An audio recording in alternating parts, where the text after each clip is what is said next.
kelompok 3 yang beranggotakan Isma Nur Islah, Sukamdani Amanjaya, Reski Adelia Ananda, dan Rufaida Ansyarya Udo.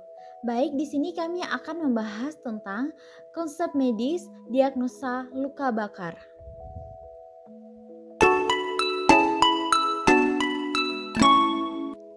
Pertama, definisi luka bakar.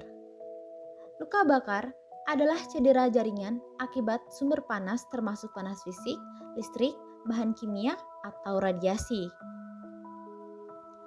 Luka bakar dapat menyebabkan kerusakan jaringan kulit hingga lapisan subkutan yang mempengaruhi keseimbangan cairan dan elektrolit tubuh. Etiologi atau penyebab dari luka bakar. Pertama, jenis penyebab utama yang terdiri dari termal, yaitu kontak dengan api, air panas, atau benda panas.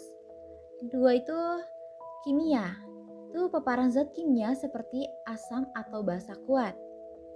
Selanjutnya listrik, seperti cedera akibat arus listrik seringkali dengan risiko yang lebih tinggi pada jaringan dalam.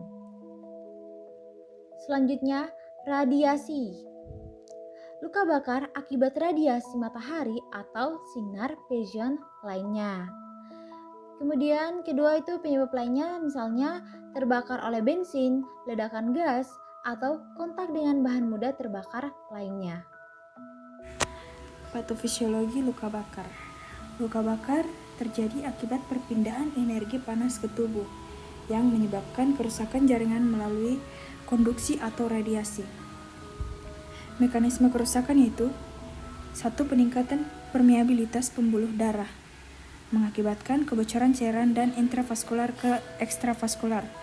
2. Kehilangan cairan dan elektrolit menyebabkan hipovolemia dan shock serta ketidakseimbangan elektrolit tubuh. 3. Risiko infeksi. Luka terbuka mengakibatkan risiko infeksi oleh mikroorganisme.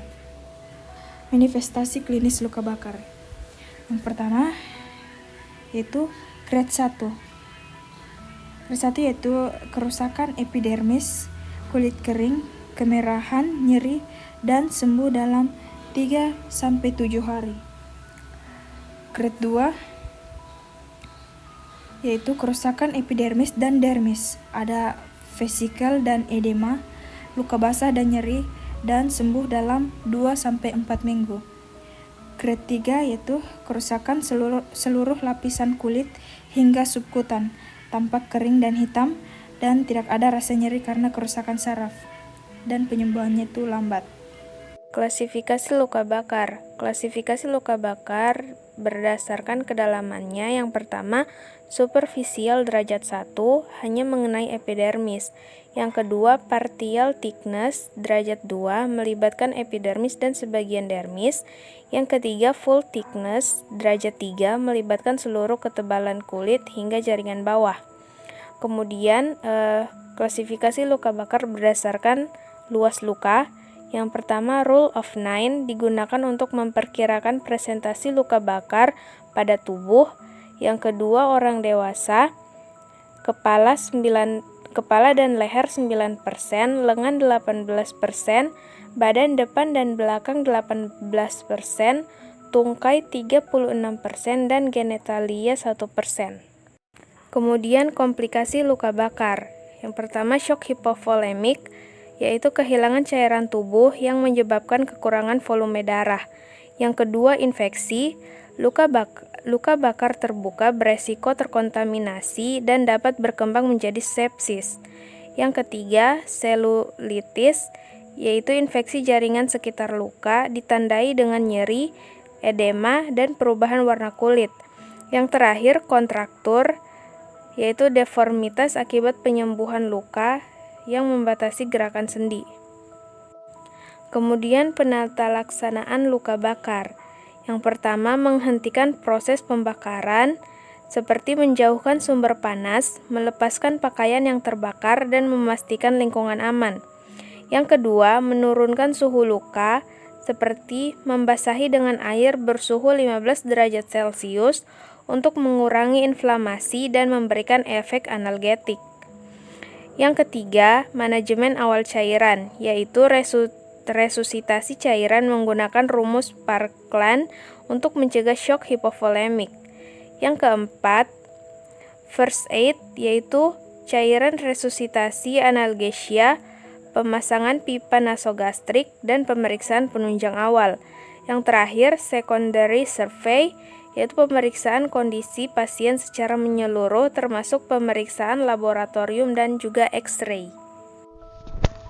Pemeriksaan penunjang. Pada pasien luka bakar, sangat penting untuk mengevaluasi kondisi tubuh dan potensi komplikasi yang mungkin terjadi.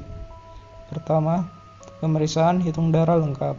Diperlukan untuk menilai kadar hematokrit yang jika meningkat menunjukkan adanya hemokonsentrasi akibat perpindahan cairan dari pembuluh darah ke jaringan tubuh.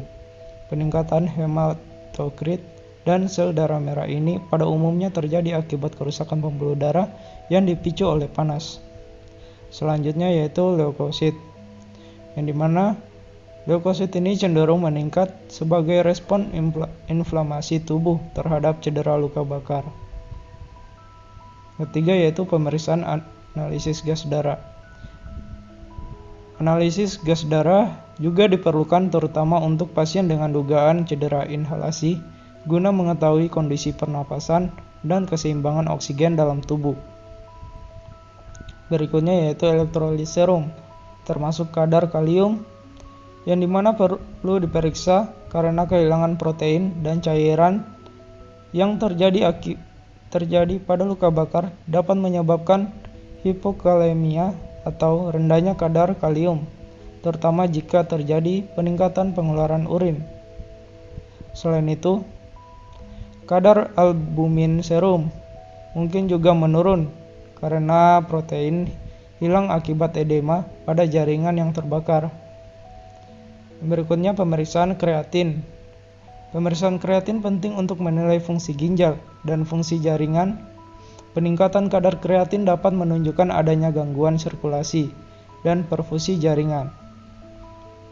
Selanjutnya yaitu pemeriksaan EKG atau elektrokardiogram. Pemeriksaan EKG dilakukan untuk mendeteksi tanda-tanda iskemia miokardia atau kekurangan aliran darah ke jantung yang bisa terjadi akibat luka bakar yang parah. Dan terakhir, fotografi luka bakar sering dilakukan sebagai dokumentasi visual yang membantu dalam memantau proses penyembuhan luka dari waktu ke waktu. Semua pemeriksaan ini saling melengkapi untuk memberikan gambaran menyeluruh mengenai kondisi pasien dan memastikan intervensi yang tepat untuk pemulihan luka bakar. Berikutnya yaitu pathway. Pada pathway ini menjelaskan beberapa penyebab luka bakar berdasarkan sumbernya, yaitu seperti bahan kimia, panas, radiasi, dan listrik atau petir, serta bagaimana dampaknya pada tubuh. Yang pertama yaitu luka bakar karena bahan kimia. Jika bahan kimia mengenai wajah, bisa terjadi kerusakan pada mukosa atau lapisan pelindung di dalam hidung, mulut, serta tenggorokan, yang dimana akan menyebabkan pembengkakan pada laring atau tenggorokan yang bisa menghambat jalan nafas. Hal ini menyebabkan jalan nafas tidak efektif, yang artinya pasien sulit bernafas secara normal. Kedua, luka bakar karena panas di ruang tertutup atau termis.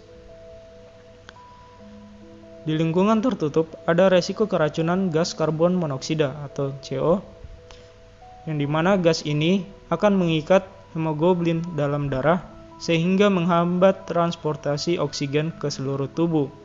Akibatnya, tubuh bisa mengalami hipoksia, yaitu kekurangan oksigen yang sangat berbahaya.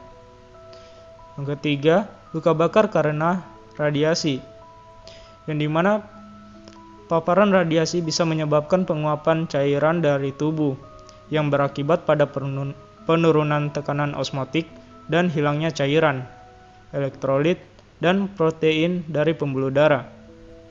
Kondisi ini mengurangi tekanan dalam pembuluh darah dan menyebabkan cairan tubuh terkonsentrasi di area tertentu yang disebut hipovolemia atau kekurangannya volume darah. Hal ini berdampak pada sirkulasi darah dan bisa memicu komplikasi lebih lanjut.